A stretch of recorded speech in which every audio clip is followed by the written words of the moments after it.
Hey វ៉ាន់សុពរ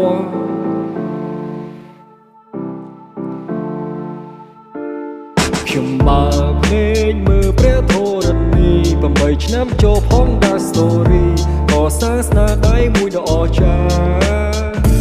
មិនដែលលួចគៀកោភងលោកស៊ីក្បត់គ្នាមកមើលមកមីមិនយោននាងក្រៅសំខាន់ជាងគ្រួសារអ្នកខ្លាំងខំប្រឹងចាក់គេចាក់ឯងចាក់អស់ប្លង់តែសំបែងចាក់ចង់ក្រោយជីវិតអត់បានការតែខ្ញុំខំរីរោតស៊ូខ្លួនឯងក៏សាងផ្ទះមួយដល់ម្នាក់ឯងដោយសារតែខ្ញុំមិនពឹងអ្នកណា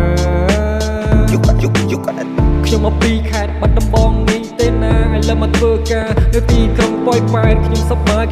ជាមួយនឹងការងារខ្ញុំពេលនេះខ្ញុំកំពុងតែរំលុយទាំងដុំគិតតែច្បាស់មុននិយាយវាសាររបស់ខ្ញុំវិសាបាលីអ្នកចង់មកទីនេះហើយកុំភ័យដើរលេងជាមួយខ្ញុំក៏កុំភ័យ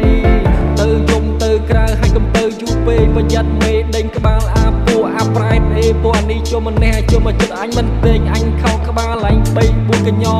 ពេលស្វាងពីដេកកិនចោកឡើងកិនថារាល់ថ្ងៃអញកំពុងគិតអីលើថ្ងៃទី5យើងបើកលុយហើយយើងទៅស្ទួចត្រីទាំងអស់គ្នានៅអូខេដនយេអូខេដនគឺជាកន្លែងទេសចរមានទាំងប្រុសមានទាំងស្រីមកសប្បាយកកឥឡូវនេះខ្ញុំកំពុងតែរេបនៅទីនឹងដូចជា58មានកន្លែងហូបអីជាច្រើនមានទាំងបងមានទាំងប្រុសហើយមានទាំងគូសង្សារដើរលេងជាមួយគ្នាហើយសប្បាយអស្ចារ្យហើយកុំភ្លេចស្អែកឡើងសងលុយគេបើភ្នែកមើលព្រះធរណី8ឆ្នាំចូលដល់ story ក៏សាសនាដៃមួយដ៏អស្ចារ្យមិនដែលលួចគៀបគោកលោកហូស៊ីក្បត់គ្នាមកមើលមកមីមិនយកអ្នកក្រៅសំខាន់ជាងគ្រួសារអ្នកខ្លាំងខំប្រឹងចាក់គេចាក់ឯងចាក់អស់ប្លង់តែសំបែងចង់ក្រោយជីវិតអ្នកបានការតែខ្ញុំខំរីរោតស៊ូខ្លួនឯងក៏សាងផ្ទះមួយដល់ម្នាក់ឯងដោយសារតែខ្ញុំមិនពឹងដៃអ្នកណាអត់នេះខ្ញុំច្រៀងលេងទេ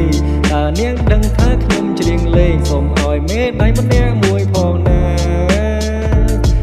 ឥឡូវយើងបើកលុយថ្ងៃទី5កុំភ្លេចថ្ងៃទី5សងគេបើមិនសងស្អែកឡើងគេជេរអូខេ